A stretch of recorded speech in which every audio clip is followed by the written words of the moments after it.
Hello.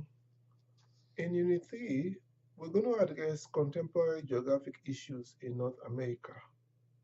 As global powers, the United States and Canada have been playing a pivotal role in a globalized world. Part of their effort is to resolve disparate global conflicts and disaffections due to widening disparities of wealth and opportunity in the region and abroad. In this unit, you will learn about the approaches employed by the United States and Canada to address a number of national and international issues. You will learn about post 9/11 geopolitical relationships and strategies utilized by the two countries. You will also learn about the asymmetries between the United States and Canada, as well as the similarities and interdependencies between the two nations. Furthermore, you will study about Canada and the United States' approach to the social safety net.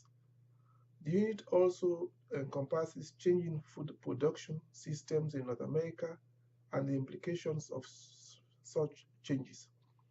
Other topics of interest in this unit include the decline in manufacturing employment, growth of the service sector, and globalization of the North American economy. Sociocultural issues such as population dynamics, urban sprawl, religion, and gender will also be discussed in this unit.